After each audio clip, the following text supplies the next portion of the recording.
Thank you, Jen. I'm gonna share my screen. So folks, please tell me if you can see the slide. Are folks able to see them? Okay. And let me just get myself settled here because I need to have my things so that I can, okay, perfect. Then we have to start. So thank you everyone for joining us today. As Jen said, my name is Tanagra Melgarejo Pulido, and I'm part of the National Harm Reduction Coalition. And I am really excited to be in community with all of you today to talk about, substance use, particularly substance use in the context of polysubstance use, and to look deeper at why it's important for us to understand and know about drugs in order to support and navigate substance use with our patients, clients, and participants in a way that really centers their humanity and their needs. And so I'm a social worker by training. I live in Puerto Rico. I'm really excited to be here, as I said earlier, and I'm going to pass it to Joe so he can introduce himself.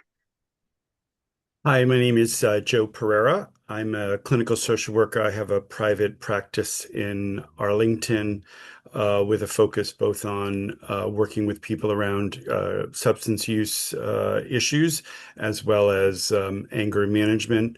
Want to thank RIZE and NASW for these trainings, which I think are really important.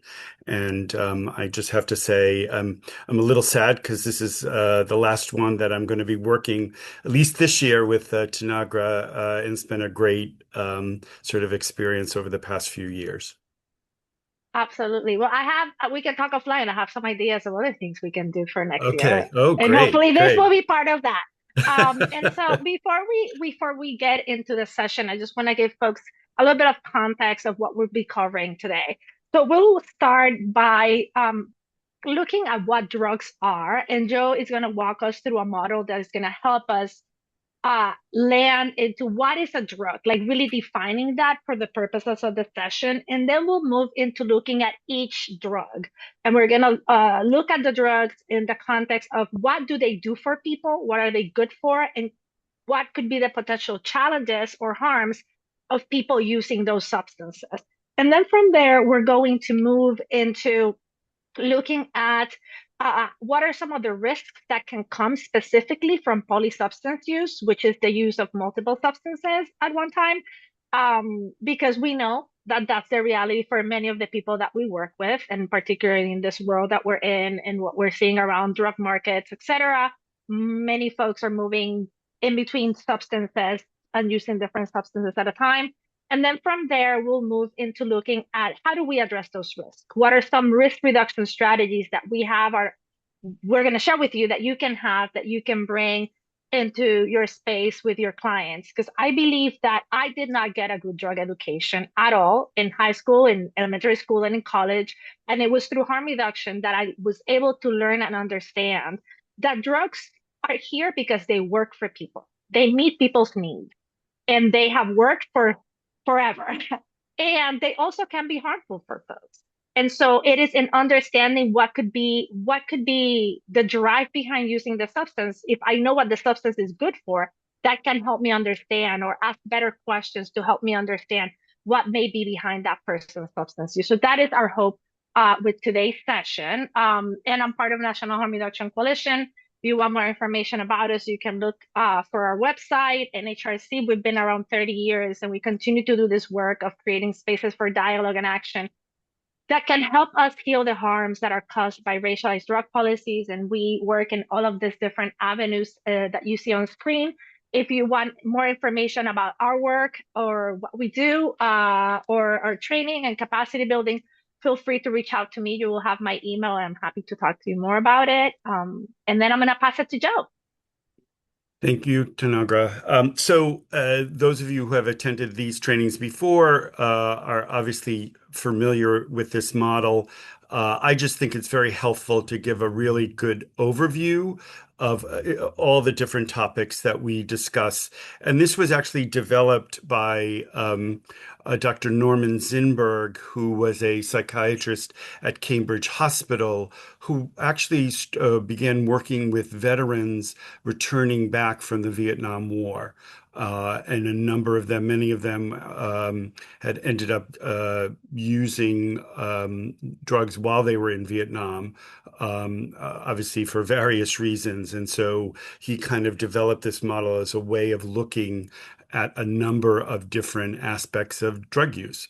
So obviously, we'll be focused on the drugs and the effects of drugs, but throughout, I think we'll also be touching on the set and the setting. So, the set is the mindset someone brings to the situation, including thoughts, moods, and expectations, and so people are going to be drawn to certain drugs. Um, Also, I kind of use the model again from Ed Cancian, who talked about the self-medication hypothesis, that people are using certain drugs, and depending on those drugs, to medicate certain symptoms or certain experiences that they've had. And so that's important to keep in mind. And then what drugs or more than one drug a person uses is going to impact on our discussion of harm reduction for that individual. Because when we talk about harm reduction for alcohol, it's going to be somewhat different than if we're talking about harm reduction for opioids. And so I think that's sort of a key issue. And then with regard to the setting, one of the things a big factor in this is where a person lives, oftentimes. So a drug may be popular in the Northeast or on the East Coast, and another drug may be more popular on the West Coast. And so sort of geography is going to have an influence on what kind of drugs a person may use. Um, and then there's the whole, and which I'll touch upon too a little bit, the whole idea of marketing certain drugs, even legal drugs being marketed in certain ways, and that I would include that as part of the setting. Um, this is a 2-hour training. There's a lot of information we're covering, but we're barely scratching the surface. I think both Tanagra and I always like to use, because we both like food, this kind of amuse-bouche, that this is really a little taste, and we just encourage people to become more informed. But I think important in terms of working with your clients to always stay curious about their experiences, because they're going to, in some ways, be the better teachers for the impact of the drugs that they're using and why they're using. And so I just think it's really important to be obviously curious about that with individuals. Um, okay. I, I wanted to add something, Joe, if Yes. I can. Yes. I think, Please. which is really relevant to what you were saying. I think that is really relevant what you brought forth to us about, people and their relationship to substances based on what's available. And I think part of what is also important for us to understand that when we have drug prohibition, a lot of the times the options that folks have access to are the most harmful and dangerous ones, because prohibition has limited the access to ones that were less harmful. For example, heroin is a drug that if you look at it pure heroin, it's incredibly benign compared to what people are seeing around xylazine or methamphetamine, right? Which are synthetic drugs that are made in labs that are not good for people at all. Right. And sometimes what happens is that we are interactions with people and we're like, oh my God, why would you ever use that drug? That's disgusting. Why would you use methamphetamine? Why would you use xylazine and get all these wounds in your arms and in your body? And people don't have a choice because they don't have access to a healthier, safer supply because the market is driven by capitalism, by the war on drugs, and by prohibition. So I think that piece is also important to bring into the Right. context of the setting, because a lot of Right. the times people carry a lot of shame about the drugs that they use because those drugs have been demonized by Right. the media, by the government, etc. And so it's really hard for people to say, hey, um, I'm not only using drugs, I'm using a drug that we've been told is a weapon for mass destruction, such as fentanyl, right? So I Right. think that that's important thought to keep in mind as we're moving through this. Right. Thank you, Sanagra. So, as again, people who have attended our sessions know that periodically we'd like to throw out questions to the audience. And so we're curious, and again, this also depends on your setting. If you're in private practice, it may be different than if you're working with in a community mental health center or working with individuals who are homeless. So just kind of what kind of drugs do you see in your work with your clients and patients? If you could just put that in the chat box.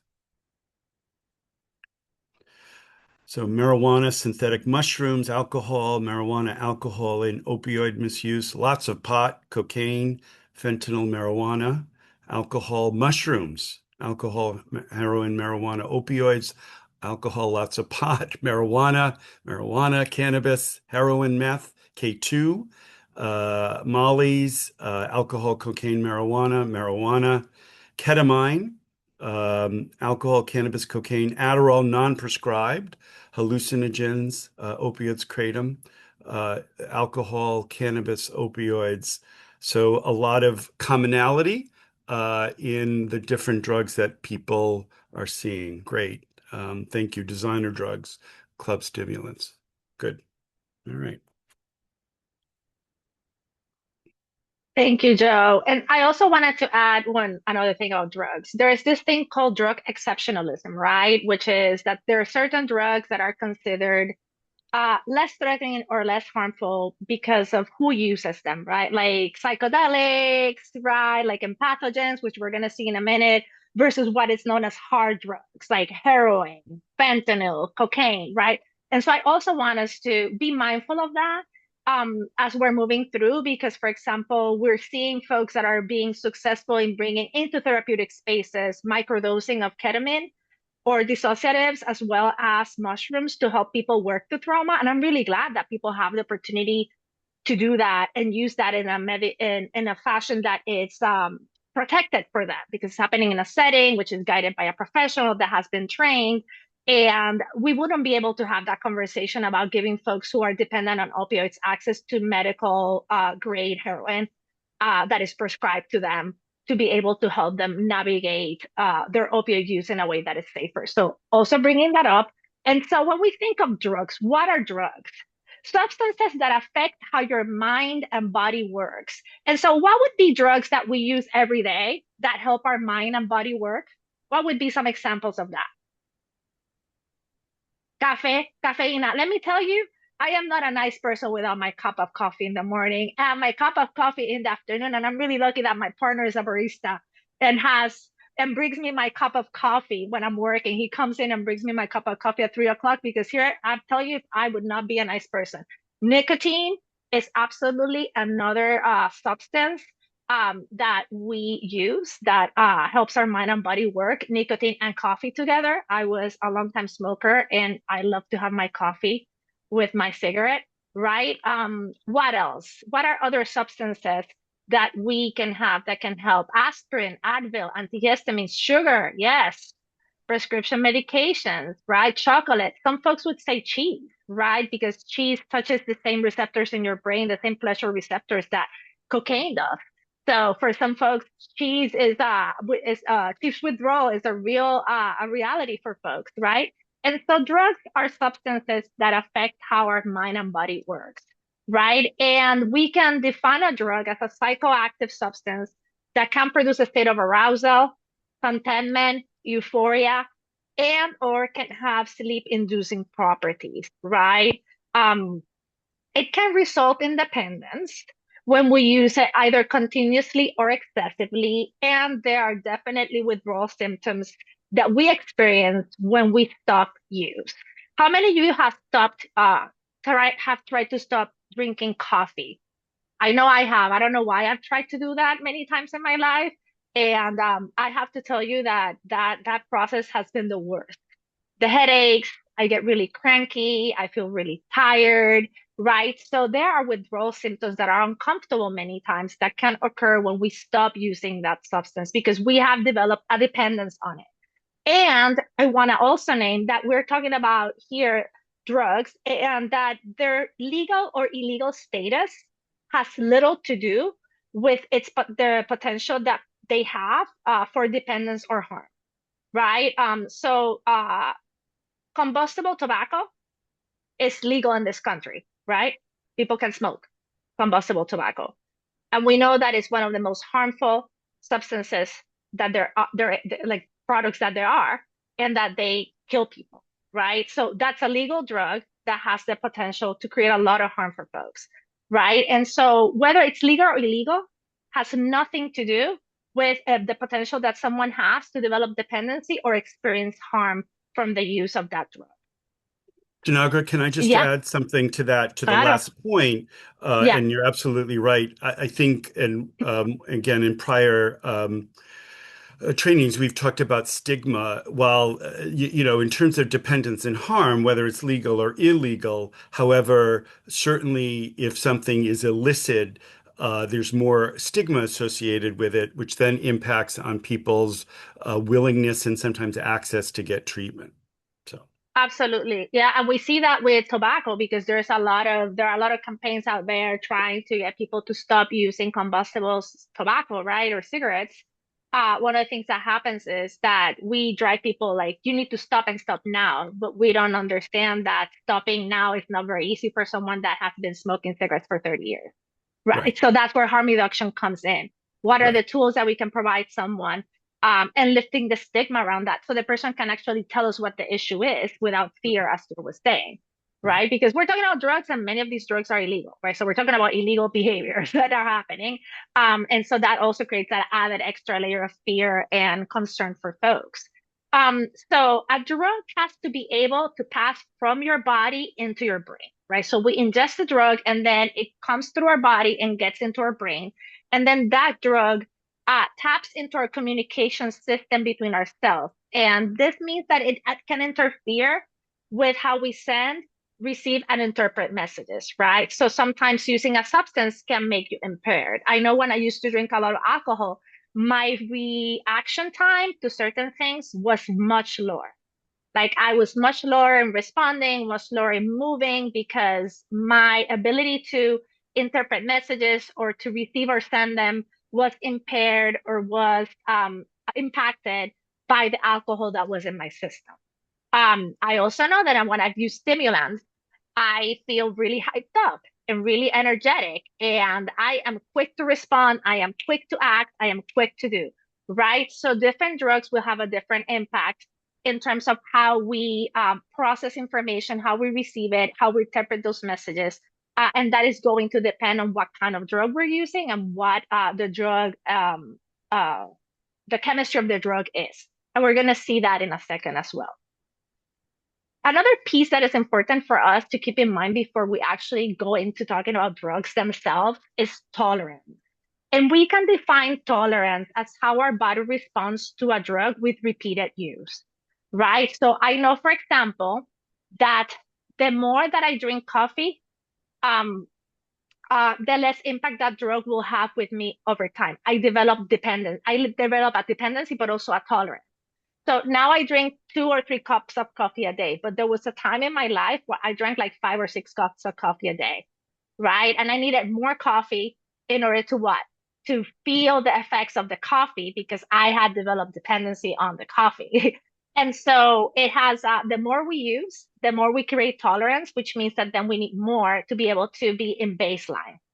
The other piece that is important because it's connected to tolerance is the safety of people, particularly when they're moving towards abstinence or when they are forced into abstinence because of different circumstances. I have to go to the hospital to get a procedure. I cannot use my substance. I'm going to be forced into abstinence. I am put in jail, right? I am going to be forced into abstinence. When we stop use of a substance, our tolerance immediately decreases. And this is really important to be aware of because this can help us support people in preventing overdoses. Just a 3-day break from an opioid, this decreases significantly that person's tolerance, right? And so this is why post post release is really important to give people information about access to naloxone if they're using opioids to reverse an overdose, if that was the case, but also to give the message to people if you're going to pick up and start using, please start slow. don't use the same amount you were using before because your body may not be able to process it in the same way because your tolerance has decreased, right? And I want to ask you, I shared two examples of situations that force people to take a break from using drugs. Can folks think of any other examples or situations where people are forced to take a break from using? Parole, I see that there. Thank you, Joanna. What else? What would be other substances? Relational mandates to stop incarceration, nursing home or rehabilitation admission. If we have a medical condition, Medical pregnancy. issue, pregnancy, yeah. Oh, what else? Travel, absolutely. Unable to get the drug or buy it, right? Because it's not in the market. Our job, mandates, family dynamics, access. We don't have access. Housing is also, if we're going into housing, if we're going to get drug tested, um, potential love as employment, etc. Thank you, everyone. Money, not having money. I need to take a break because I couldn't get the money that I needed to be able to purchase the substance. Thank you, everyone, for sharing that. And so now we're going to look at drugs. We call this the Drugs 101. This is a drug education I wish I Uh, had gotten. Yes, Tanaga here. Just one other thought I have about tolerance. That's always it can be a tricky thing sometimes. So, for a long time, people thought, well, you can't build tolerance to cannabis use. But just based on sort of talking with people who said, yeah, I need to smoke more or use more to feel the same effect. So that's something to consider when we think about tolerance. And, there are certain, and we'll probably touch upon this, drugs that where tolerance is an important aspect, but also ones where we don't traditionally see as having tolerance actually do. So thank you. absolutely. That's a great point. I think with any substance, you can develop tolerance, right? Yeah. And so I think that's important piece to keep in mind, connected to set and setting too, right? Because I think tolerance is impacted also not only by the drug, but by the set and the setting. Right. So we're going to start with our first class of drugs, which are stimulants. And here you have a list of stimulants that you can find in the market, some legal, some not legal. And this is we're gonna share this resource with you. This is called the Drugs Wheel, and our friends from, I forget the name of the organization, but they have a comprehensive list of all substances, and you can access that information through their website, and we're gonna share that with you so you'll have it. So the first class of drugs we will be looking at are stimulants. And what are stimulants? What do they do? This is a class of drugs that speeds up the messages traveling between the brain and the body. Remember that I told you alcohol made me slow, but stimulants made me fast? I love stimulants. This is my favorite class of drugs. And so I have to be really mindful because, I can't overuse them. Because I like the feeling of that speed, of being able to be so quick at picking up messages, of moving my body, etc. So it can make us feel more awake, alert, confident, and energetic. I have a friend who for many years used methamphetamine, and she told me that the thing that she missed the most was her ability to be super productive. And she's like, I could clean my house in like 3 hours. I felt so good afterwards, right? So it makes you feel alert, energetic, confident. If you're someone who's shy and maybe have to be in a social situation, right? Maybe a stimulant would be helpful to bring you outside of your comfort zone and like make you more talkative, etc. In terms of their appearance or form, we can find stimulants in tablet form, in capsules, and powders. We can also find them in small, chunky, clear crystals. This is why methamphetamine is called crystal, right? Or diamonds. This is why, because it looks actually it's really beautiful. It looks like crystals. Or you can find it in a white or brownish crystal-like powder as well. And folks report that usually it has a really strong smell and a bitter taste. That's why you see sometimes in the movies, people try the cops put it in their mouth and try it because that can tell you the bitter taste can signal that actually it can be cocaine or another stimulant. Um, some of the short-term effects that you can experience when using a stimulant is a sense of euphoria, that alertness, sexual arousal. For many folks that are in the party and play community, which is not procedures and practices, the PMP, this is another PMP. the party and play scene, they will bring stimulants into that scene because it helps with arousal. It helps people to last longer and be able to continue to have sex for a longer period of time with their partners or with other people in the space. It makes you, as I said, more talkative.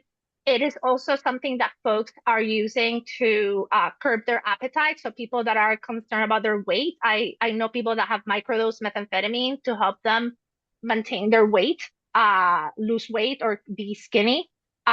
Because it reduces appetite. It also can cause tremors for people, so it can make you like shake, right? It can induce seizures for some folks and lead people into a coma. And also important to know, and this piece is important if we're thinking of folks that are in the party and play scene, it can increase body temperature. So what are some of the messages, the prevention messages that we can send people in terms of that so that they can keep their body temperature lower? And some folks can die from stimulant use.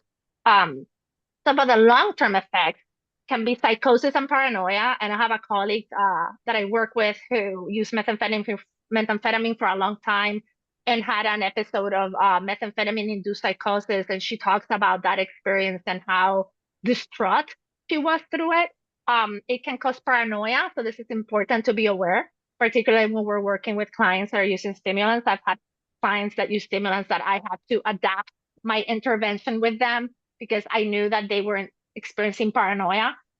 It can develop dependence and something called dry mouth. I don't want to use the term because it's really demeaning, but for the sake of the space as an educational space, and I please ask you not to use it, something called meth mouth, which is really demeaning because it's demeaning to people who experience it. That is because of the dry mouth. So when people are using stimulants, we want to offer them tools that can help them salivate, like chewing gum or something that can activate the salivary glands. Because if you don't have saliva, then what happens to your mouth? You can lead into tooth decay and all these other things. And with prolonged use, it's not good. It can create extreme weight loss, sleep and concentration issues for folks, and heart, kidney, and stroke risk for folks as long-term effects of people that are using stimulants for a period of time. And when we're working with people that we believe or they have told us that they're using stimulants, they may experience meth mouth, methamphetamine mouth. Is a really demeaning term that is being used to refer to the condition that develops when someone is using a stimulant like methamphetamine for a prolonged time and they're not able to access dental care or access the tools that they need to keep salivation happening.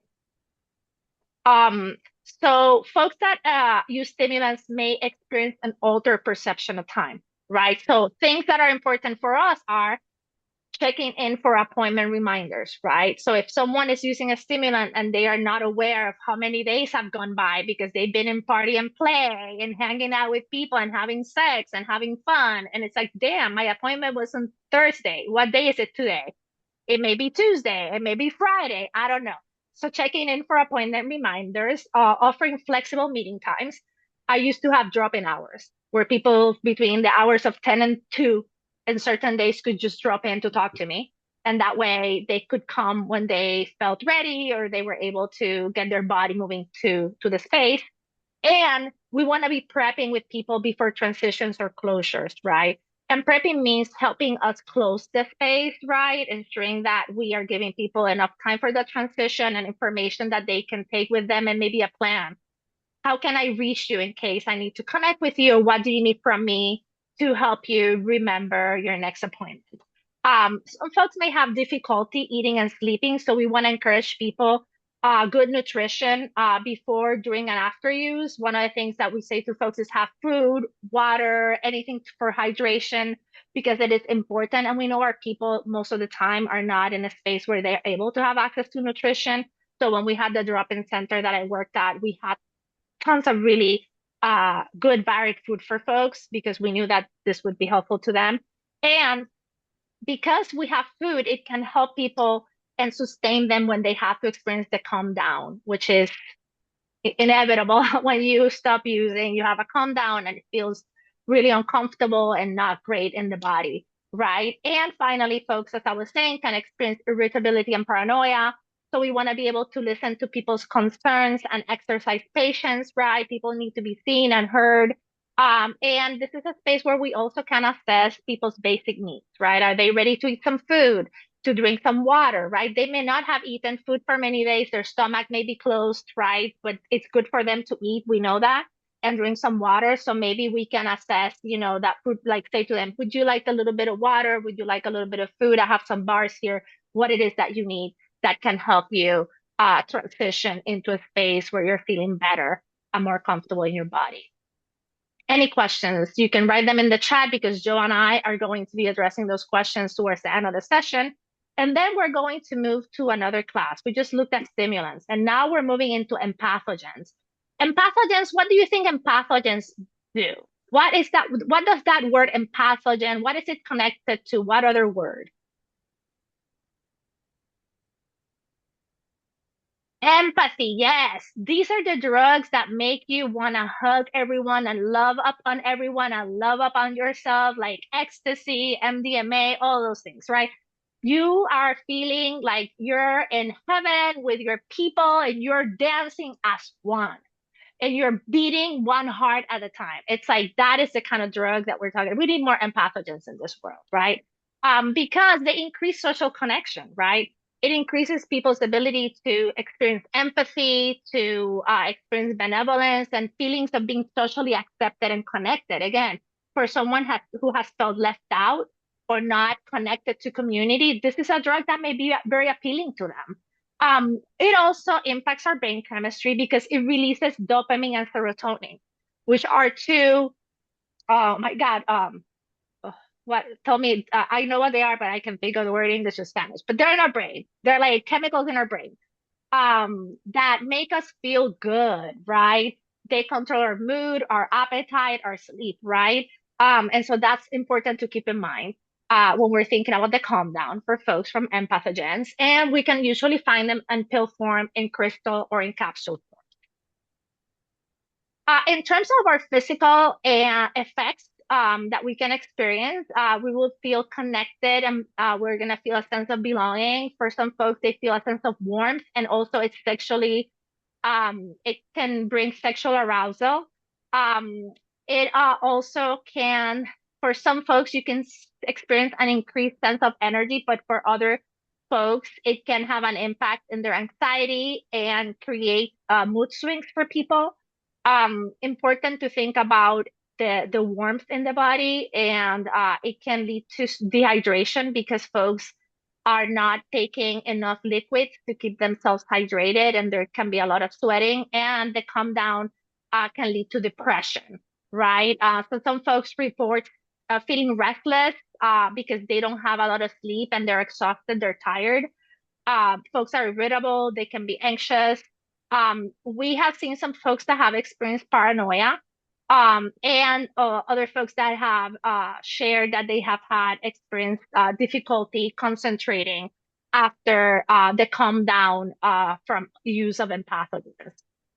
And now I'm going to move into psychedelics, and this is Joe's going to walk us through this next class of drugs.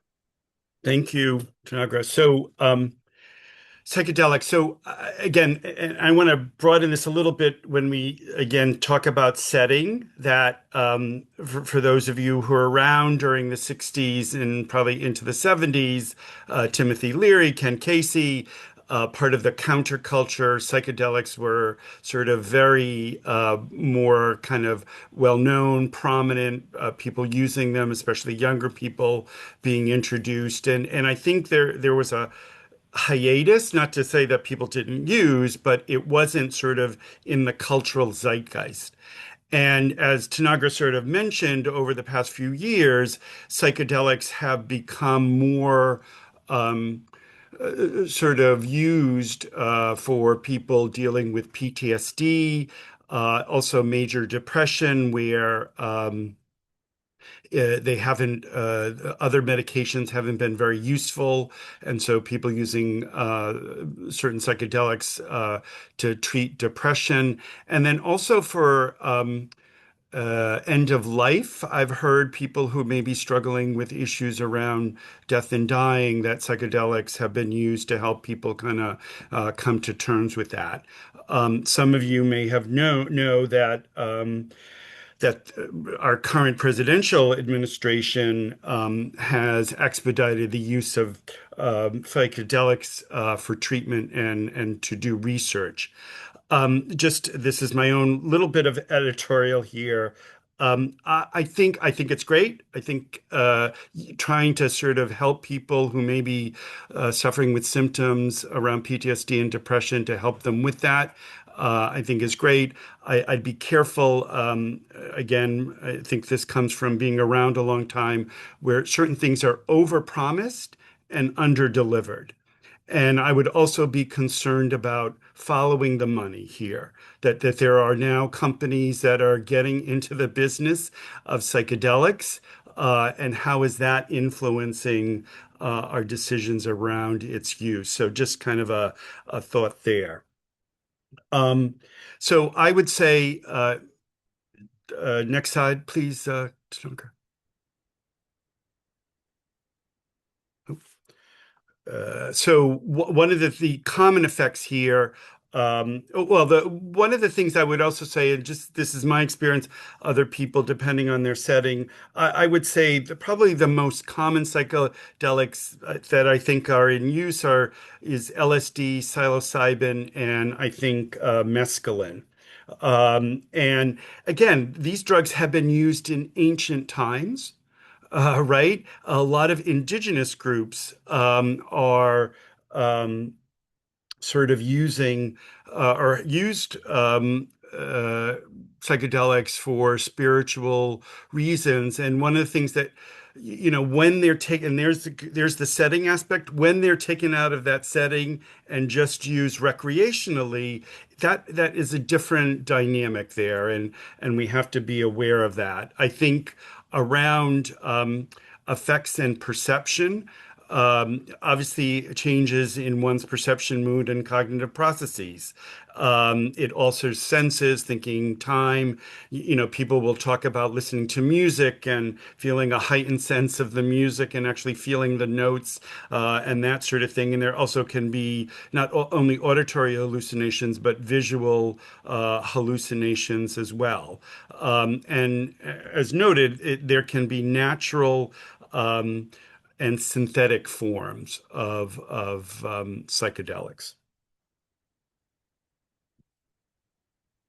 So one of the things, again, the common effects here, um, which we kind of touched upon, but sometimes dizziness and blurred vision, fast or irregular heartbeat, vomiting can be an occurrence for people who use psychedelics.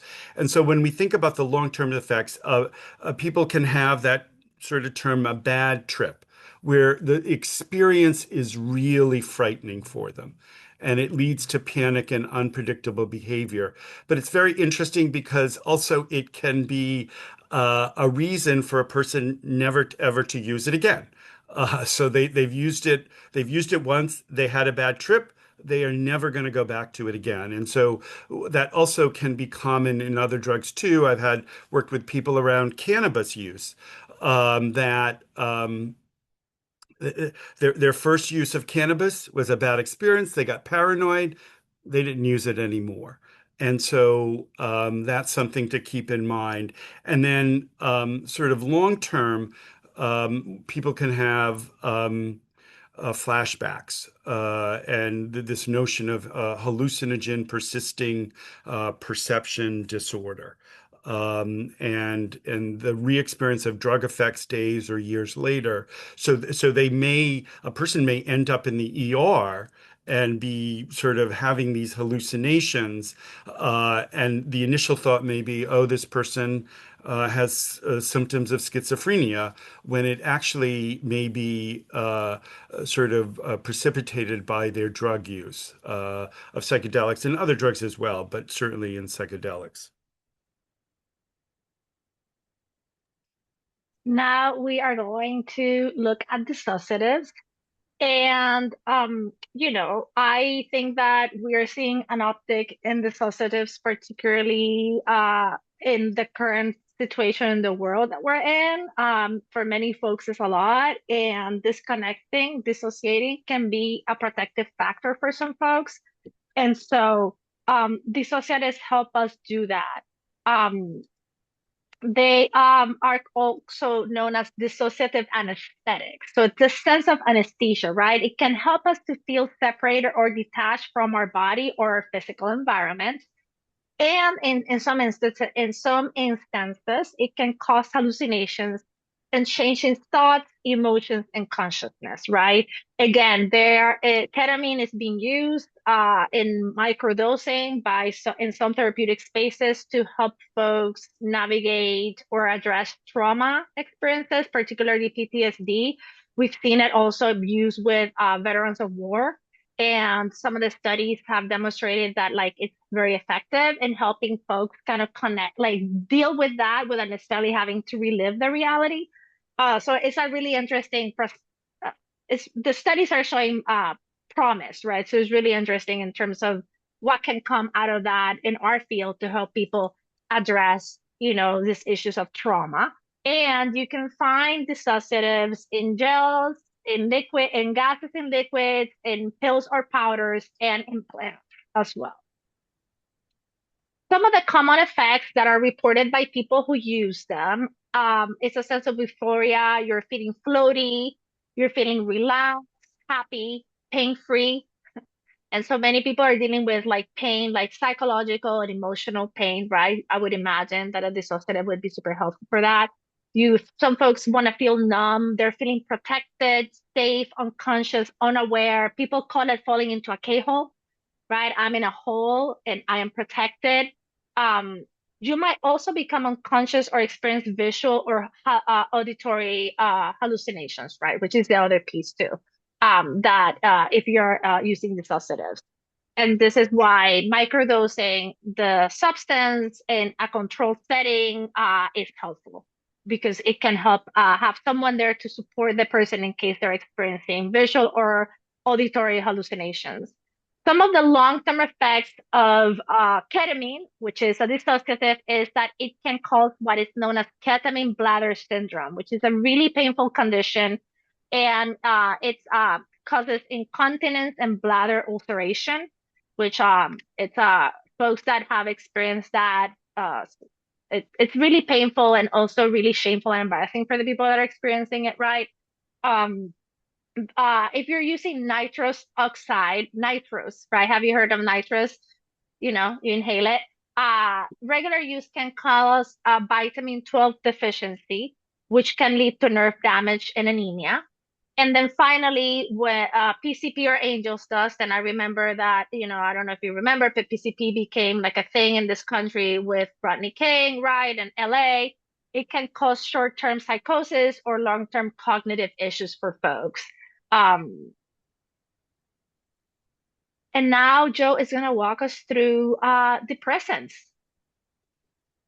I'd just like to say that while obviously these different drugs, different categories of drugs, different effects on the brain, but people's experience with a particular drug maybe not what is considered sort of the normal aspect of the drug in terms of its effect on the brain. So just to give you an example, I work with a fair amount of people who use cannabis, and one would think, I certainly think cannabis, oh, relaxed, kind of just kind of zone you out, that sort of thing. But I've had clients almost describe it as a stimulant that it helps them focus, it makes them productive, and that sort of thing. And so we want to keep that in mind that even though it may, we have these different categories because they impact on different parts of our brain, but the person's individual experience may not necessarily coincide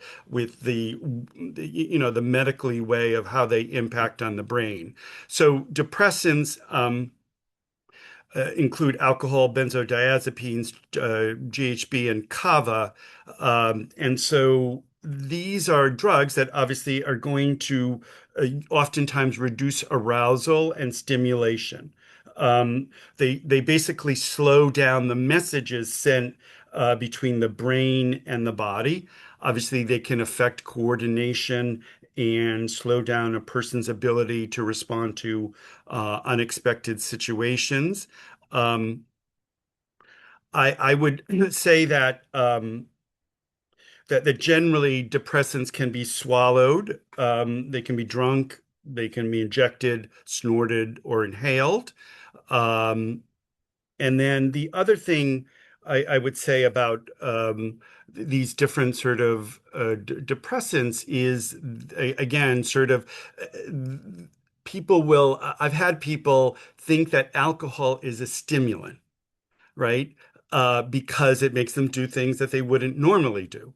But it's really what it's doing is it's lowering the inhibitions that people may have. I actually just last night I was talking with a guy. He's now not using substances, but back in the day he had alcohol use, and he talked about this experience of meeting a musician that he really liked.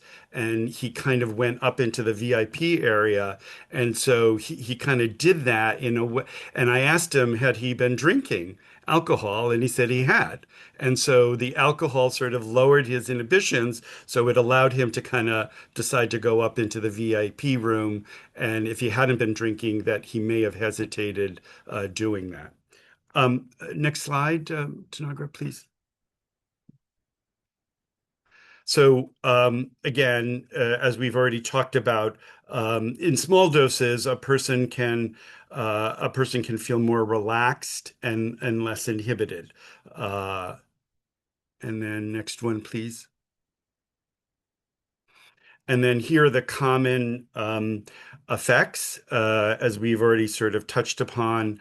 I would say one of the things here is the risk of accident or injury. Clearly, alcohol use. And when we think about that, we think about drinking alcohol and driving, and the increased risk of people getting into accidents or, also injury. So sometimes when I'm working with somebody who's had a heavy alcohol use history, I will ask about concussions because oftentimes people who are very drunk will fall and they'll hit their head, and it'll be multiple times. And so kind of being aware of that and sort of asking about that history can be very useful. Um, Higher doses, obviously, the different effects here. I would say, and this is again, alcohol, the legal drug. I think there's been a little decrease, but you always hear about students going to college and they drink, they're at these parties where they have the funnels where they're getting in a heavy amount of alcohol and they end up dying.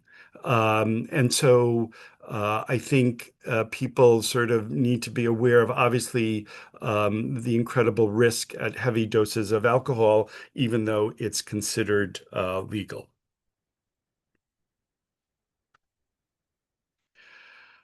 Opioids. Um, and again, obviously, with the issue around the pain relief medications, OxyContin and Percocets and fentanyl. It's obviously been much more sort of present in our conversations about drug use. One thing to kind of keep in mind is, again, like many of these other drugs, it's been around for a long time. They actually think it goes as far back as the Sumerian and Assyrian empires, which was 5000 BC. And so I think it's really, and also a lot of these drugs also have natural components, right? They're from a plant. Wizard of Oz. Um, which character in The Wizard of Oz did not fall asleep when running through the field of poppies?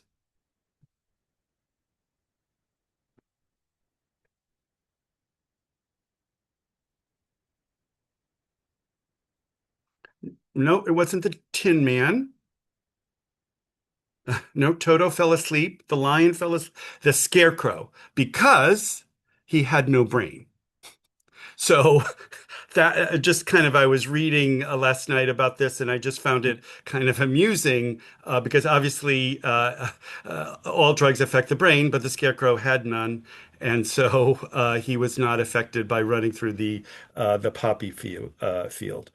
Obviously, it is opioids are very commonly used for pain relief. Actually, the first major issue with addiction in the United States around opioids was in the Civil War, because morphine was given to people who were injured on the battlefield. Next slide. Um, so again, include any drug that acts on an opioid receptors in the brain. They bind to receptors that depress the central nervous system, slowing body messages. Again, they're available in liquid, tablet, or film formulations, used orally or sublingually. Heroin is usually injected, but also can be snorted or smoked. And we're going to touch upon that when we talk about harm reduction as well. And again, some of the immediate effects, and that's why extreme relaxation and obviously being pain-free. Um, some of the other things, though, slow breathing and heartbeat, falling asleep, the term going on the nod, and a person can die by respiratory depression. Thinking about the withdrawal symptoms, when I'm trying to think of that movie, that British movie that came out, was it Train Spotting? Yes. Where there was a really graphic scene of the person going through heroin withdrawal. It was, even to watch it was extremely painful. And so you have to keep that in mind when you're thinking about people's compulsion to use. It is oftentimes to avoid the withdrawal symptoms from heroin. And now we are going to look at the cannabinoid class of drugs. And when we think of cannabinoids, they interact with specific receptors in our central nervous system. They regulate how our cells communicate, similar to all the other drugs we've talked about, impacting how we send, we receive, or process messages. And the cannabis plant produces between 80 to 100 cannabinoids and 300 non-cannabinoid chemicals. So it's a really complex plant, right? The primary cannabinoids are what we know as THC and right? THC has strong psychoactive effects. So if you want to feel high, right, you will seek THC. CBD has benefits for you, but doesn't have the psychoactive effects. So people can use CBD and not feel high, as some folks describe when they use cannabis. Because the CBD controls or moderates the high that is caused by THC, right? And that's important to know that some folks are using CBD and CBD is still part of the cannabinoid family, right? In terms of short-term effects of cannabinoids, people report feeling euphoria and feeling really good about themselves. People will start laughing or be really excited. Everything is funny. People report an increased appetite. This is why this has been prescribed to folks dealing with health conditions that where they're unable to eat, such as cancer and other health conditions, so increases the appetite. People can also experience dry mouth. Some folks, instead of being really excited and talkative and just, just out there, are get into a more quieter, reflective mood. It has also been demonstrated that cannabis can help decrease pain. So it is also a tool that has been used to folks that are navigating health conditions or they have been diagnosed with conditions where pain is present. Some folks have reported paranoia and hallucinations. This is found mostly in synthetics. Some long-term effects of, uh, of, of cannabis use can be psychosis, particularly if you're using the synthetic form of the drug, um, anxiety and paranoia, dependence. People have uh, uh, shared that they have become dependent in terms of using cannabis. Dry mouth, people are unable to sleep without its use, and they can have trouble concentrating also. And now I'm going to pass it to Joe, who's going to walk us through what is polysubstance use. So the other thing I wanted to ask or just add to Tanagra again, and probably many of you know that the THC concentrate in marijuana has increased over the past 30, 40 years. So that it's much more higher concentrated of THC. The other thing to consider, and again, now they're around more, so people is edibles. And so oftentimes people were ending up, and I think it may still happen, in the ER because they would have, and because of the way it's versus smoking, ingesting, it's going to more slowly impact on the brain. So people took a edible and they thought, okay, this isn't working. Let me take more. And then an hour later, it really hit them. And it became extremely uncomfortable. And some of the negative effects that Tanagra pointed to were happening. And so they ended up in the ER. And again, I think it's just as we think about the different drugs and sort of the changes over time, it's important to consider. I wanted So, to add two things to yes, that, Joe, really please. quickly. One of them is that everybody is a universe. And for some folks, they have an easier ability to process substances and they have less of an impact on them than others. And it has nothing to do with height or weight, although that impacts it, has to do with how we process and metabolize. So that is an Yes. important piece to keep in mind. I think the other piece to keep in mind is that in spaces where, for example, cannabis use has been legalized or decriminalized, legalized, folks can go to a dispensary and they can talk to someone that can walk them through the different options that they have available. And you can say, I don't want to feel sleepy. I want to feel activated, or I want this to help me go to sleep, or I don't want to smoke it. I want to ingest it. And I don't want the feeling to feel really strong. I want it to be kind of like, to last for a while, right? To be sustained. And that person can help you figure out what is best for you. When you Right. have prohibition, those options are not available. And then you go to market to purchase something from someone that you don't know where it comes from. You don't know what it has. You don't know what it's cut with. And so that adds, right, to the potential risks that that person can experience. So that's also something to keep in mind that for many of us also going to the dispensary is not an option because it's really expensive. So we go to our dealer and buy it on the street, right? And what the dealer sells may not have the same level of purity, or we don't know where the provenance of that substance is versus buying it from a dispensary. So I just wanted to add those two Great. things. Yeah, thank you, Tanaka. Great. So what is polysubstance use?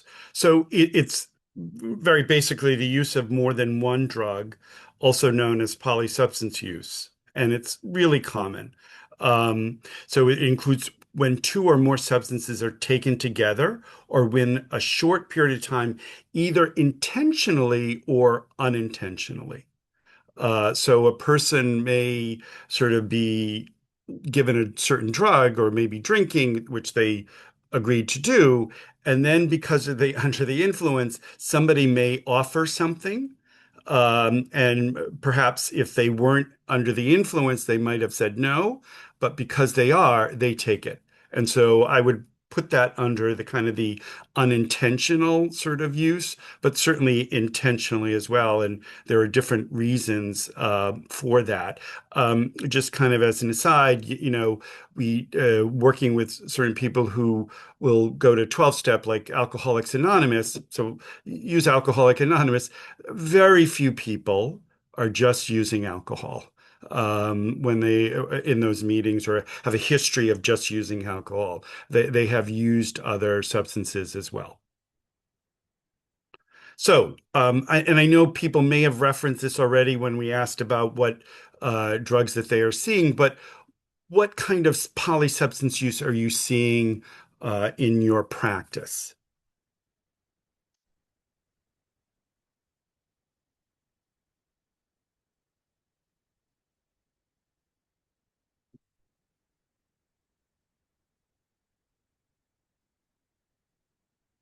Alcohol and cannabis, alcohol and marijuana, alcohol and cannabis. Yes, yes, very common.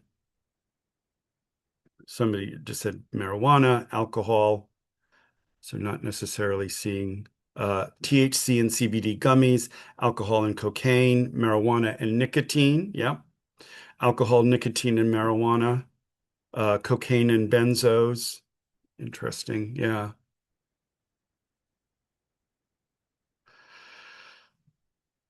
Alcohol and pot. Yeah.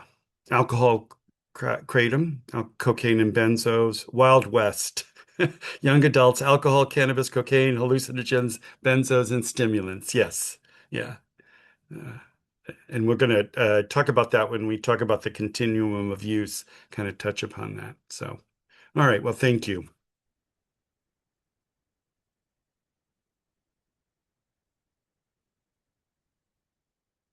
I think this is you, Tanagra. Oh, that's me. Okay, sorry. Yeah. I was spaced out. I was like, it's me. So what I saw, if you talk to folks who use substances, they will give you reasons why they engage in polysubstance use, right? And as there are people in this room today, there are reasons why we would mix drugs, right? Some people engage in polysubstance use because enhances the effect. One drug may enhance the effect of another drug, right? So you drink alcohol while using stimulants to increase that desired high or to come to a balance, right? Sometimes it's because we are experiencing shortages in the supply, so switching to alternatives like alcohol and cannabis when heroin is unavailable, right? Or alcohol and benzos, which is not a great combination. It can also help mitigate side effects, using depressants like cannabis and benzos to the stimulant come down. And also, people have talked about using multiple substances to help reduce dependence, right? So I can use these two substances, and that can help me sort of lower my reliance on a single drug, right? And sometimes what Joe was talking about, sometimes the polysubstance use is unintentional, right?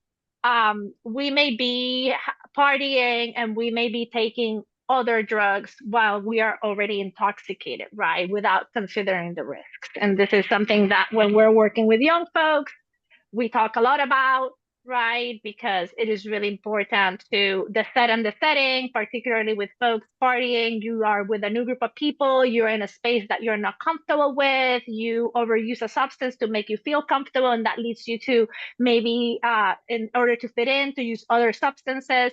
And that can lead to a situation where it's not safe for that person.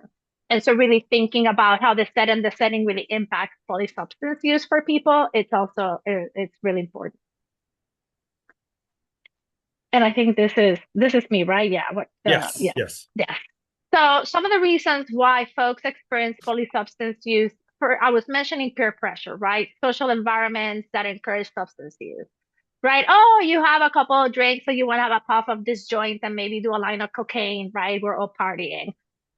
Self-medication, right? And I've seen this with a lot of my participants, right? They have been prescribed medications that are not adjusted to what they need, and they are still experiencing effects of their conditions. And so they can use drugs to help them cope with that pain, with that anxiety, with that uncomfortability to help level them off. Um, some folks have used polysubstances because of unresolved trauma, whether it's emotional, physical, or sexual abuse, right? And we know that folks that have experienced trauma also, may be at increased risk of using substances to help them navigate those intrusive thoughts, either to quiet them down or to help them connect with their body, right? Either empathogens to connect with people and with themselves, or dissociatives to what? To I don't want to be in this realm right now, or opioids to help them navigate pain. And folks that are living with co-occurring disorders or with, which is, living with a mental health condition and substance use, right?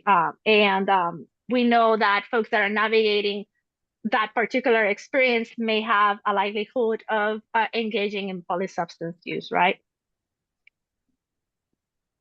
And I think this is you, Joe. Yes.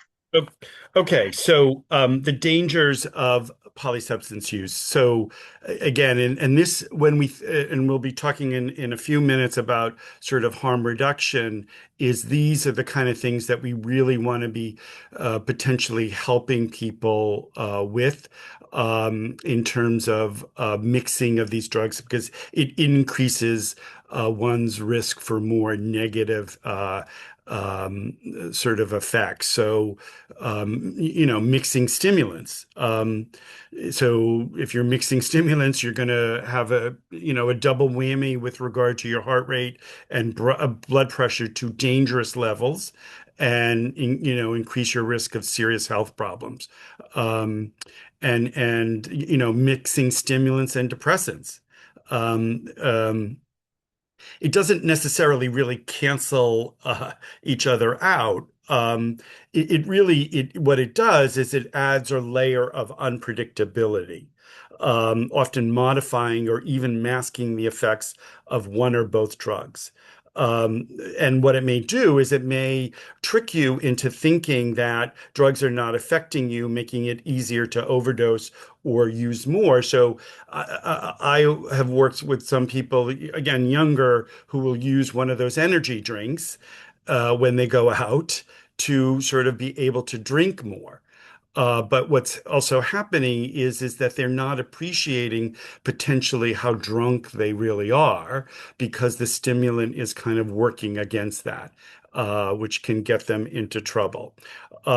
Mixing depressants. So that can obviously increase one's risk for overdose death. Unfortunately, when we think about people who die by suicide, and a lot of well-known people who have died, like Heath Ledger, I think it was oftentimes an alcohol and benzodiazepine combination. And so, it's an effective, and I put that in quotes, a way of killing oneself, dying by suicide. And then drinking alcohol while using other drugs, which I've already made reference to. So we're going to now look at some risk reduction strategies when we're working with people that have shared with us that they're engaging in polysubstance use. I would just encourage you to do this with everyone because most everyone is engaging in polysubstance use in one way or another. So for me, it's like I do this with every single person that I am engaging in case management with. Some things for us to consider. The first thing is people's individual responses. And I think I alluded to this earlier. Each body is a universe, so every individual person will have their own response to different drugs. There are substances that I have a friend who took like a bite of the foot of a gummy and was high, a cannabis like THC gummy, and was high for like 8 hours and was freaking out. And I had a friend that ate the gummy and nothing happened. You know what I mean? And so it is about tolerance, it's about your body, it's about how you process, what may cause a sedating effect on one person can be stimulating or for another person, right? So I know people that take a Xanax and to go to sleep, and other people get more wired. Coffee is the same. I had a friend who drank coffee, and she would go to sleep, and I'm like, I drink coffee, and I am like a taxi devil, like more than 3 cups. I will not be a fun person to be around because I'll be really jittery, right? The other piece that we want to be mindful of is tolerance nuance, right? Everybody has a different tolerance for different substances, right? And this doesn't mean that a high tolerance with one substance equates the same tolerance for all others, right? I may have a high tolerance for caffeine, but that doesn't mean that my tolerance for alcohol would be the same, right? This is an important thing to keep in mind. And finally, the order in which the substances are used. Polysubstance use, when we're thinking of opioids, alcohol, or benzos, we need to consider the order in which they're used because this is key to what Joe was saying earlier of using the order in a way that it will put us at risk for an overdose or death. So you do the opioid first and then drink. This is potentially less dangerous because why? I already have the effect of the opioid and I know my baseline, and then I can add alcohol. If I add alcohol first, I'm already intoxicated. And then when I use the opioid, I'm not going to be able to know when to stop. Right. So this is an important piece to let folks know, because the order does have an impact when we're thinking of polysubstance use in terms of the outcome and what gives that person more control in that moment and more awareness of their own body. And also, and Joe is going to talk about this, when we're thinking about, just to sort of keep this in mind when we're thinking of reduction strategies for polysubstance use, important that the person, we know ourselves and our supply. Like, know my body, my chemistry, where my tolerance is at, and giving people access to test their supply. And we're going to look at that in a minute, because it is really helpful to know that I bought at this rave this pill that somebody told me was MDMA, and when I get it tested, I know that it's MDMA, right? So that I am using what I went out to use and not something else that may not be what I wanted or what my body has is prepared for and can be potentially more dangerous. The other piece is helping people to adjust their behavior. So we want to start slow. You can use in small amounts because you can always increase your dosage, right? But if I start with a super high dose, if I have three cannabis cookies, three edibles, I eat three cookies, then and then those cookies are going to be processed, and I'm going to be like, I can't get those cookies out unless I vomit. And then even then, it's in my system already, right? So maybe I have half a cookie to see how that feels. And if I want more, great. And if I don't, then I stay there, and make sure that we avoid combining stimulants and depressants or multiple downers. That is not recommended. We want to encourage folks not to do that. And if they're doing that, we want to explore with them why, so that we can provide them maybe safer alternatives. And finally, we want to have a safety net. It's really important for folks not to use alone if they can avoid it, because having someone with you can help you check in, remind you to drink water, can remind you to chew your gum, can remind you to have some food, to close your eyes, to take a rest, right? And make sure that folks are carrying naloxone, because, an opioid with overdose can be prevented. That can be prevented. And we can address an overdose by using naloxone, which is a medication. We're going to talk about that in a minute.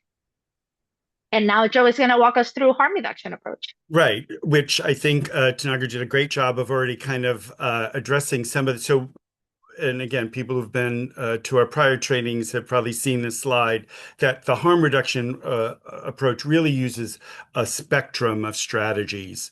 And really the goal is to reduce the negative consequences associated with drug use, but also as well sex work and other potentially risky behaviors. Kind of what clearly there's abstinence, and obviously if one is abstinent, one's risk is pretty low. And as Tanagra alluded to in the previous slide, there's also managed use and safer techniques. Now, what I would say here is that, and I think I've come to sort of a realization through the years, as clinicians, we have to be comfortable having these conversations, right? Because we could go into it saying, okay, you're snorting cocaine or you're shooting heroin, you got to be abstinent. And again, the person may not be ready for that. So we then have to think about what are some ways that a person can reduce the negative consequences. So we have to be comfortable with having these conversations around safer techniques and managed use. So, the continuum of drug use, I think, is also very helpful to consider. And where a person may be in this continuum is also important, because that may be how you impact or what your intervention may be. So let's say you're working with somebody who has a history of PTSD or maybe ADD or major depression symptoms, and they've started experimenting with a certain drug. What you might want to do there is psychoeducation. around sort of the dangers of that it puts you at higher risk to get into trouble if you start using them on a regular basis, and then educating them around safer ways to use, which I think is really important to keep in mind. The other thing I would say is um, that a person who is using more than one substance, their continuum of, there could be different continuums depending on the drug. So, for instance, their alcohol use may be chaotic and persistent, but their marijuana use may be habitual and daily. And so again, that's going to impact on sort of how you approach the issue. And personally, it may be that you want to spend a little bit more time with them around their alcohol use and reducing harm there because it's chaotic and persistent versus focusing on their marijuana use, which is habitual and daily. So I think you also have to take this into consideration when thinking about harm reduction and your approach that you're using.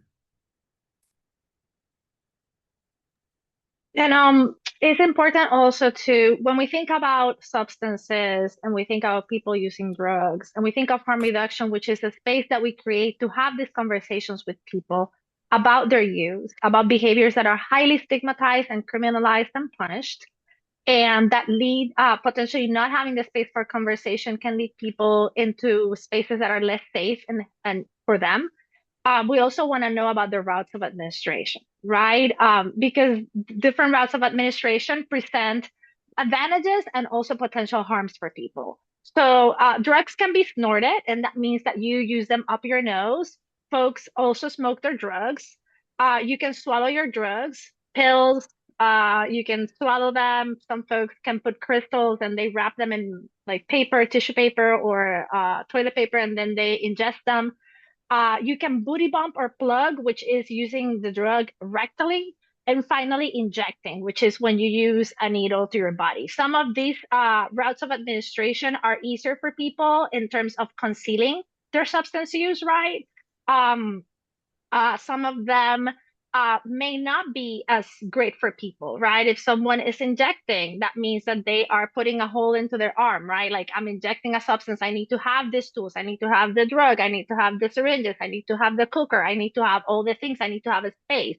I need to have good lighting so I can find my vein, right? And I am able to inject in that vein. So it is more of a ritual and that takes longer time than if you were swallowing your drug, right? Injecting, though, it you feel the effect like this. When you swallow, you have to wait for what? For your body to process that drug because it has to go through your digestive system in order to be for the effect to be felt. And so when we're thinking about the routes of administration, people may choose different routes of administration based on their needs and based on the space that they're in, the set and the setting as well. Sometimes people cannot inject because they don't have the space to do that, so they'll choose to snort it or smoke it, even if it's not their preferred route of administration. And so when we're thinking of reducing risk, now we're going to go through each category of drugs and we're going to give you some tools uh, to share with your people that you're working with around some of these drugs, right? So we're going to look at the stimulant class of drugs and how we can reduce risk there. Important message to send people: hydration. Staying hydrated is essential for safety because stimulants raise what? Our body temperature, right? So we want people to stay hydrated. We want people to be eating well. So nutrition, particularly simple foods, granola bars, smoothies, even when the person is not hungry, because that can help that person. Food is really important, right? And it can help that person to with the calm down, but also when they're using substances to take care of their body. Important to talk to people about dosages and mixing drugs. We want to encourage people always to use smaller amounts of drugs and, if possible, avoid combining the substance with others and ensure that people are always using with someone else. There's safety in numbers, right? If someone having a bad reaction, to have someone there that can help them or call emergency number if it's needed. And with the stimulants, particularly, we want to take care of our heart health because, if you have existing heart problems, stimulant use can create more risk for you. And give people room to reset. I used to have a drop-in center and we had two rooms. We had a room where people could go in and play with things and like it was like sensory stuff. And we had another room that was the quiet room. And people could go into a room if they were feeling activated or overstimulated or over ramping, which is an overdose on stimulants, to be able to what? To calm down, to be able to have a space where there was no stimuli available, that it was almost like a womb and people could go there to relax, to rest, to close their eyes, to just simply like sit in a space of quiet. And those are all things that can help with reducing risk for people when they're using stimulants. When we're looking at my friends and pathogens, right? If you're combining them with other drugs, it can have a negative effect. So we want to avoid using alcohol and pathogens. Uh, Within pathogens, also, we have to be really mindful of our environment. It could particularly be harmful for people if you're using it in a space that feels unsafe or new to us, like drug set setting. Like it's not the same that I use an pathogen with my best friend in her house and we're just like dancing to music for 10 hours, right? Than if I'm going to someone's house that I'd never been in with a new crew of people that I never socialized with, right? So drug set setting, as Joe was saying, is really important here and important the dosage. If we are using large doses or we use it repeatedly, that can have a negative impact. So there is a 90-day rule, which is you have to wait 90 days to use again, right? Because if you use it for a continued amount of time, you will develop tolerance, the effect won't be the same, and it can have a negative impact in your brain chemistry. That piece is really important. And also ensuring that we are mindful of vigorous activity, right? Like pathogens are usually used in the club scene for people that are in that space. And so the risk of dehydration and overheating, it's really real, particularly if you're from my generation, raves were a thing. And when we were at raves, I remember, having harm reduction people in the space telling us to drink water. They were spraying us with water, right, to be able to ensure that we were not overheating or dehydrated. And I think, Joe, this is you. Yes. So just a very quick, I think a lot of these reduction in risk, the two things, or a big takeaway, I was reviewing the slides both from Tanagra, the material she was covering and I was covering. There are two things here, is really to help people not to use alone whatever drug that they're using because so that and as well as the concern and really helping people around taking these drugs in combination with other drugs. Those doing it alone and sort of using these drugs in combination with other drugs are really going to increase the potential for harm. And so it's really important, I think, to kind of focus on those two issues just in general. With regard to psychedelics, obviously, seeing what other mental health conditions a person may have. Um, the combination what their drug is being used in, used what other drugs are being used, the safety in numbers. In case, and preferably if somebody wants to kind of use one of the psychedelics, to have somebody who's not using, so that if some medical issue occurs, that they can call for help. And then set and setting. So using in familiar environments with people that they trust to alleviate unpleasant emotional effects.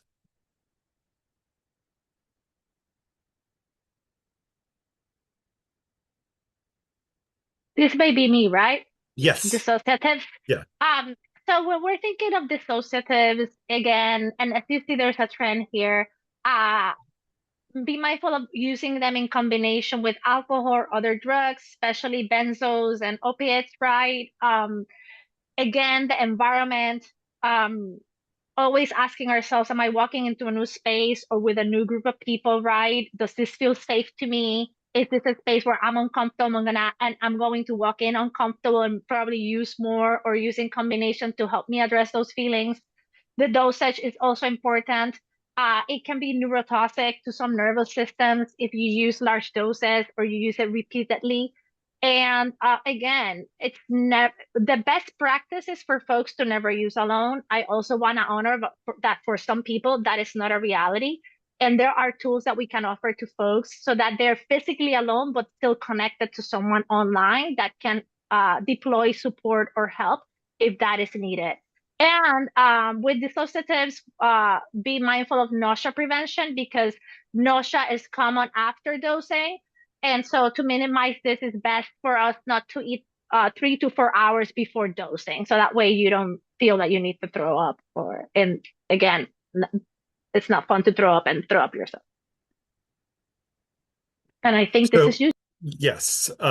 So again, sort of reiterating, the combination is really something that you want to help people pay attention to, particularly opioids and other depressants and downers, such as the benzodiazepines.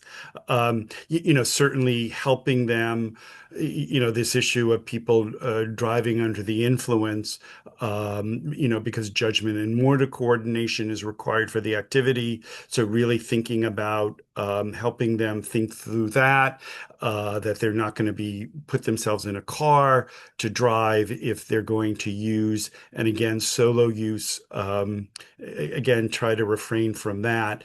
Just as an aside, whenever I've done assessments of individuals, one of the questions when I think about when they first started using, even if they were kind of in the experimental stage, I would ask people if they, particularly around marijuana, if they ever used alone, because I think that can have more long-term negative effects for different reasons. So I always am curious about that with individuals. In terms of the alcohol advice, if you're drinking, stay hydrated. Have something to eat before and while drinking, because obviously the alcohol is going to be sort of absorbed by the food and will have less of a negative effect. Go ahead. And Sorry. then no, with cannabis, as you were saying, Joe, earlier, we didn't really need to be mindful of the edibles because they look really cute and they're like, they seem like it's just a cute gummy. But, you need to know the dosing and also once you have them, wait 2 or 3 hours to see how you feel and then you can redose if you want because you can put in, but it's hard to take out. Also be mindful of flower versus vape. Flower is the preferred method, which is the bud, which is the plant. With vape, you get more concentrate. That means that you can have what someone was saying in the chat, the hyperemesis, which is like the constant vomiting that is caused when you're basically overdosing your body, not overdosing. You are creating a situation where your body cannot process the THC and that leads to the body rejecting it. It's almost like it's toxic to your body, and that's why people are constantly feeling nausea and vomiting. And so we want to make sure that this is a tool for folks to say stop using vapes because the concentration can be really high, and then use the plant, which is its natural form. Also, the supply safety. Know your own supply. Don't buy joints from people you don't know or gas station products like K2 and Spice in places where there's a lot of prohibition. Again, prohibition leads people to use substances that are way more harmful for them than if they could actually access the substance legally. And so supply safety is super important. Um, and in terms of crossfade, which means again drinking and using cannabis, always smoke before you drink so that you can minimize the effects of crossfading, which means that you get drunk before, you used marijuana and then you're feeling really high and really uncomfortable and sick. And always, if you can, go to a legitimate dispensary. That is not the reality for people across the United States and different states, right? And so there's other kind of information that we can provide folks in those situations where there's no legal dispensaries available to them. And this is you. Yes. So again, with the use of opioids, the combination, the solo use, reminder about supplies, really to stay away from using not clean needles and that sort of thing, and have a conversation with them. Uh, Tanaga's going to talk, in a moment about naloxone and how that can be useful. Interesting. I ran across a study that was done recently where opioid overdose is higher for individuals who use various routes of administration. So they not only inject, but they also inhale it and they also smoke it. And it depends on sort of where they are and that sort of thing. And what that does is it reduces, and it's also similar for cocaine as well. It's there's a less predictable response, which carries its own risks. And so when folks are using opioids, we always recommend folks have access to naloxone. Naloxone is a medication that only works. It's completely not harmful to anybody. I can inject myself with naloxone right now or use a naloxone and I can inhale it and nothing will happen because I'm not using an opioid. So it will have no effect on your body unless you have an opioid in your system, which can save your life. It has no addictive potential, which is another really important piece. You can use it as many times as you need to bring someone back, and it won't create any dependency or addiction on that person. And it's also temporary in terms of its effects. So that means that it will wear off between 30 and 90 minutes after that person has been, you have administered the naloxone. And you can do it intramuscularly in hospitals, for example, when you are put under with a with oh my God, with they put you under with anesthesia. Jesus, that word couldn't come out of my mouth. They can put also they leave a port open for naloxone to bring you back. And it can be sprayed through the nose. And we have some overdose prevention tips that we want to share with you for if you're working with folks that are using opioids, but in general with any substance, right? Know your tolerance, know how much your body can take and what is enough. Uh, Test your supply if you can. We're going to look at test strips in a second, because that way you know what you're using. Consider always the set and the setting eh, as well as a drug, right? Who's this person? Where are they at? What is the mindset that they're bringing into the use? Use less and go slow. Always start with less. You can always add more. Wait 30 minutes to see how you feel the effects, and then you can add more. Use one drug at a time if possible. Always use one first, see how you feel, and then use another one. Try as much as you can not to use alone. You can have check-ins with people, have someone call you, someone knock on your door to check in on you, and know the duration effects of each drugs, right? Like, because that can also help you to know your tolerance and to know also to avoid possibly using more than your body can process in that moment. We know that we live in a country where drugs are not legal.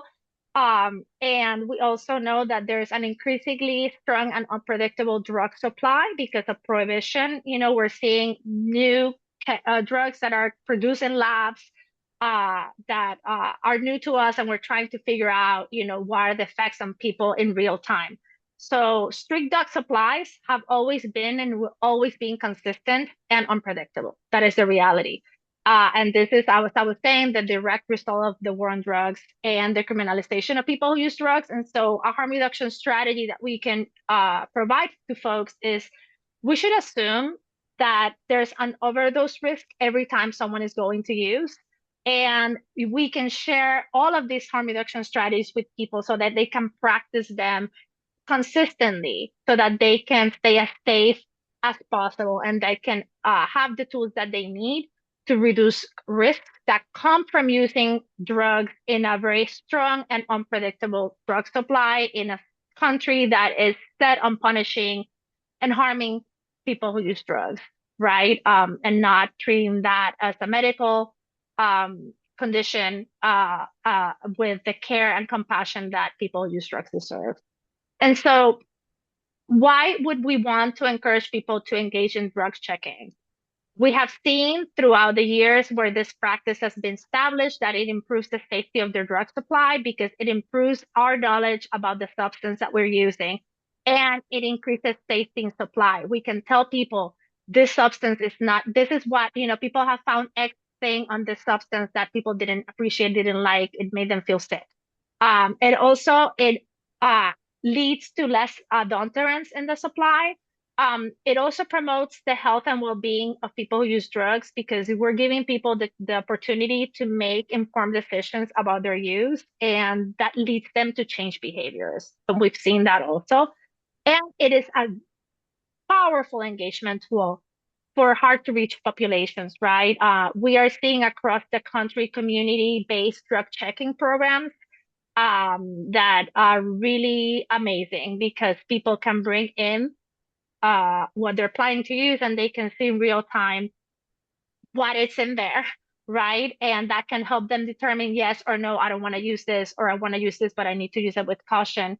And this is a tool also to help us interact with distributors as well so that they can test their supply so that if there's something really dangerous out there, we can hopefully take it out of the market, right? And so if you're interested in learning more about drug checking and community-based drug checking, there's a link here to an organization that is doing that and helping people set up drug checking programs, which is a program that has a drug spectrometer where people can learn how to use that tool and read what comes out of that and then give that information in real time to people who use substances. And some of the drug checking equipment, from low threshold to high threshold, you can find fentanyl test strips and xylazine test strips in most all harm reduction programs.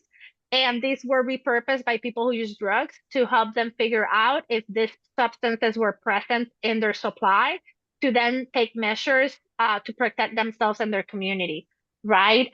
There's also mass spectrometers of what we call the FTIR, right? That are only legal in certain states. And they're amazing because they can tell you all these things about the substance, if there's adulterants, how much there is, etc. But they're really expensive and you have to learn how to use them. You have to get trained and like have a chemical brain, like to like that stuff. And so they're not necessarily affordable or all available to everyone. And so that means that xylazine test strips and fentanyl test strips are two really useful, as I said, low threshold available tools that people can have and they can use. And then I'm going to share this video with you about how to use fentanyl test strips in case you're curious and see how folks are using them in community to take care of each other. To use your fentanyl test strip, you're going to need a few things. Your fentanyl test strip, approximately 3 milligrams or a half a grain of rice of the substance that's being tested, some type of reservoir to hold the water and the substance being tested, and also approximately half a shot glass of water and something to measure or guesstimate that amount. First thing you want to do is add your 3 milligrams of substance to your reservoir, and again, that's going to look like about a half a grain of rice. If you're testing a pill, you're going to want to break that pill in half and get your substance from the center of that pill because the composition may not be mixed thoroughly all the way through. If you're testing a powder, you're going to want to shake your bag up a little bit and draw that substance out from the middle of that bag. Then you're going to add about a half a shot glass of water. And then you're going to open up your fentanyl test strip. So holding the solid blue part of the test strip, you'll want to insert it wavy line down into the water up to the solid blue line. And you'll hold for 10 to 15 seconds, allowing it to really absorb that water into the testing part of the strip.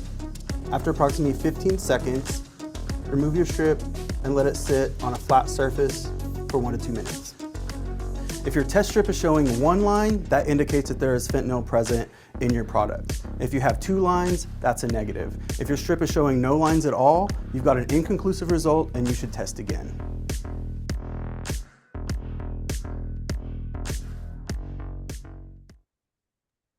And so important to note that you can use this to test your opioids, but also you can use them to test your meth or MDMA for the presence of fentanyl and other substances. And so The process is different because you are going to need uh,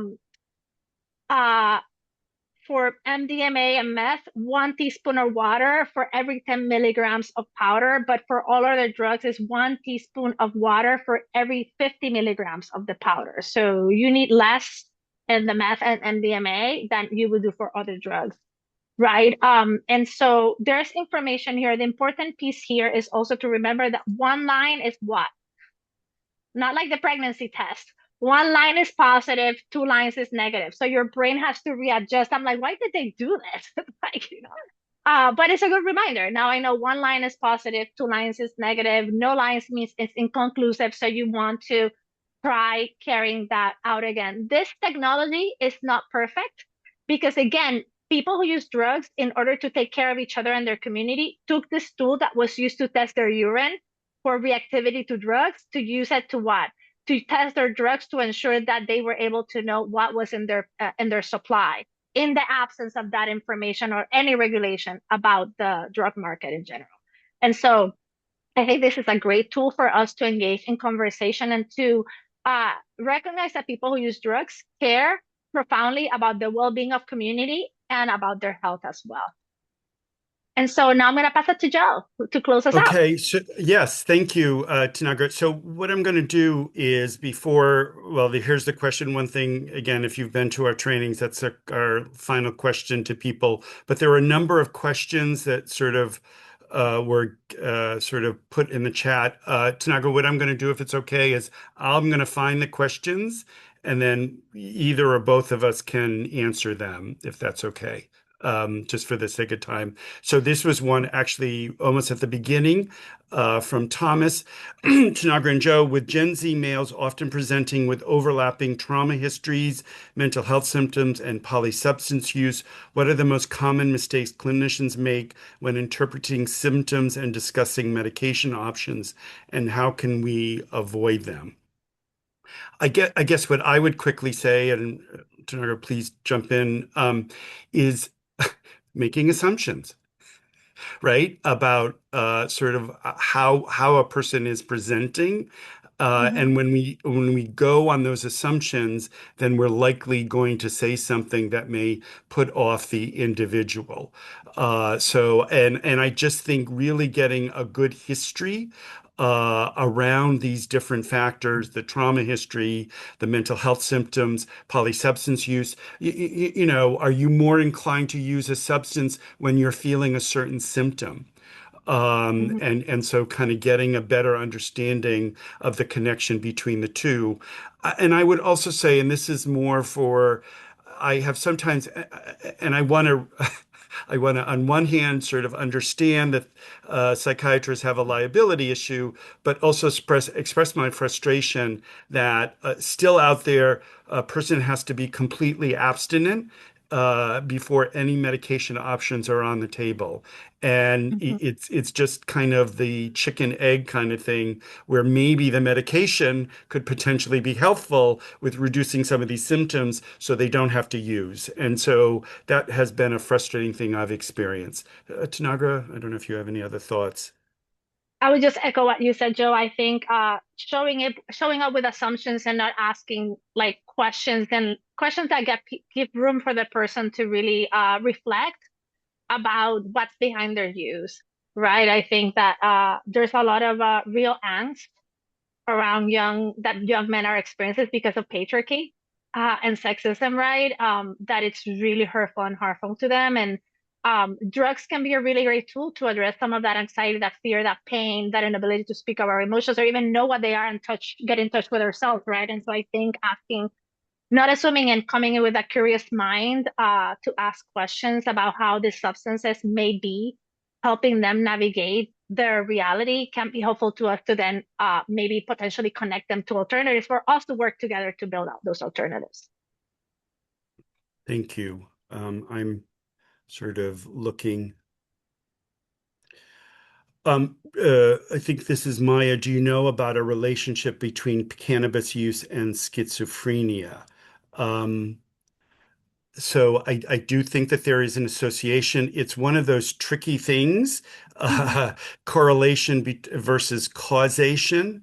And so there may be people who are at risk to develop schizophrenia symptoms of schizophrenia that may use marijuana as a way of kind of dealing with those kind of initial symptoms. I have found in a couple of cases in people that I've worked with in the past where they are starting to experience symptoms, and the cannabis use makes them feel normal Hmm. in a way, and sort of it's almost a way to justify perhaps the symptoms that they're experiencing. But there is evidence to show that there is a connection between cannabis use and schizophrenia. Again, it's still unclear exactly what may be going on. Tanagra, any? I just think as we're moving through the space thinking of harm reduction, is that there's always a reason behind someone's use. And I think for folks that are navigating mental health conditions or living with mental health conditions, substances can be a useful tool to help address some of the uncomfortability of having to navigate that, because it can help them feel, as you said, come back to baseline when they feel is normal, right? So I think, and also there's not a lot of, like, the studies are limited, right? Because we're talking about, willingness and support from the government, and particularly now that the government has decimated all of the spaces where these studies could happen. I think we're going to see a regression in terms of like helping us understand the connection between substance use and mental health conditions and vice versa. So I think always approaching it as like, why would this person be using this substance, and how can this substance be helping them, but also potentially like exposing them to risk? Um, Jennifer, Deb, I think, isn't there now GI related problem with ongoing term use? I'm not quite sure what that Yeah, refers mm, to. If you could elaborate in the chat. in the chat. Jennifer, can you speak to cannabinoid hyperemesis syndrome? I'm seeing this diagnosis more and more. So my understanding of this is that somebody who uses has incredible sort of nausea and lots of vomiting. I Hmm. don't have a lot of experience with it. I'm going to offer sort of, and Tanaga, please correct me if I'm wrong, that perhaps because marijuana is stronger, that you Hmm. might be seeing more of this syndrome in individuals. But I don't have a lot of experience, so I can't really Yeah. address it. I think suggestion would be to work with that person to change from, if they're vaping, to bud, which is the flower, because that can help control some of that. I think the other piece is explore how much, like, what's behind their use, like how much are they using and why, right? What would be driving the use? Because the way that I understand this is my body is unable to process the amount of cannabis that I'm using. And that's why my body's reacting in that way.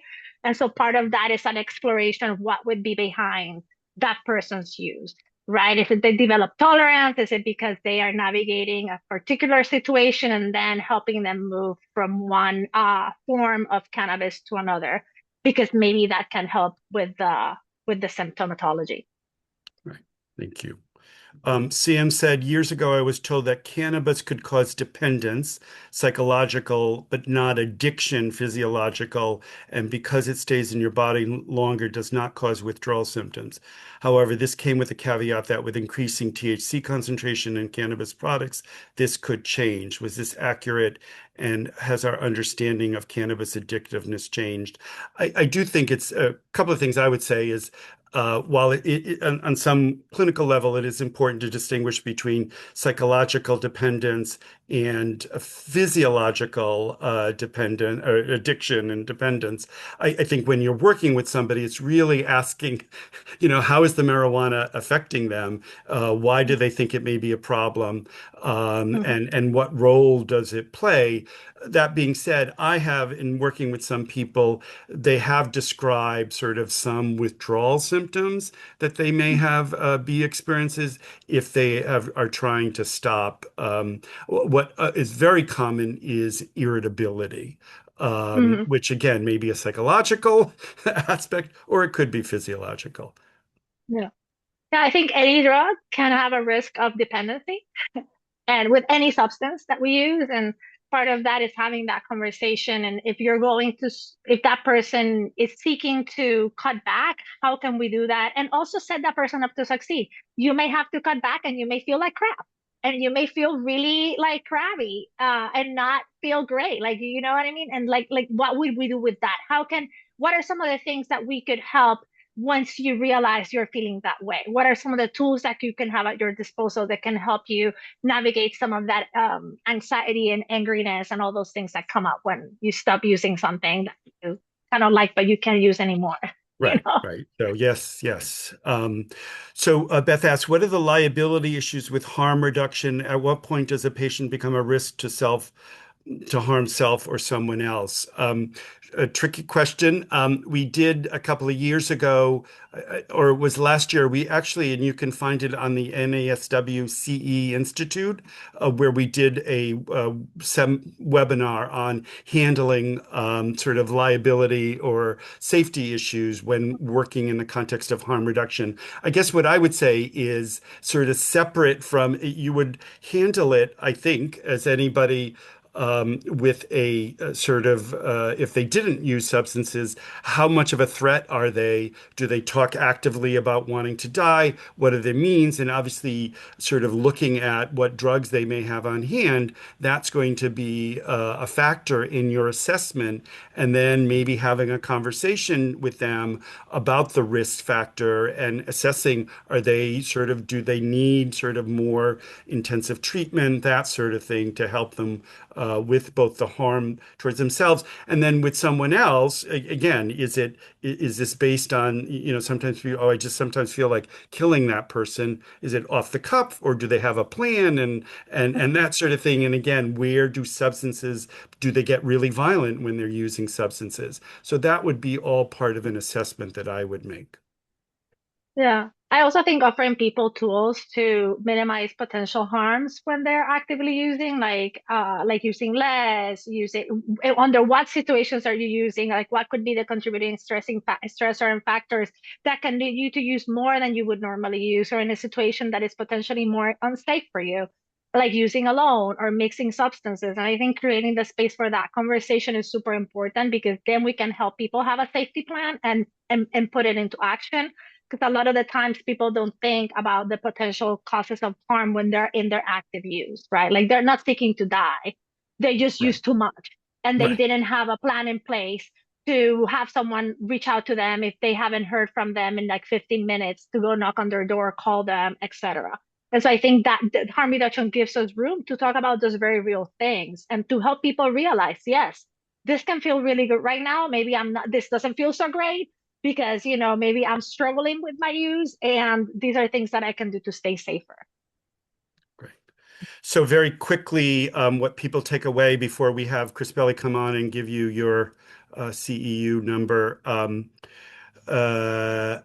Actually, Jamie, for information on the Massachusetts drug supply and organizations in Mass providing community-based drug checking visit, she has a link here, street check/substance use.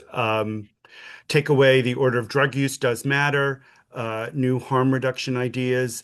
I teach MSW students. I am so grateful for the drug wheel information. This will help me immensely in providing in some of my teaching and providing students with more resources to support their ongoing education. Um, Take away things to consider when processing substance use with clients. Good overview of the many types of drugs. Alcohol after opioids and cannabis before alcohol. Yes. Informative substance wheel, a more inclusive approach to working with clients that experience polysubstance use. So on that, thank you all. And I'm going to hand it over to Chris Belli for the information.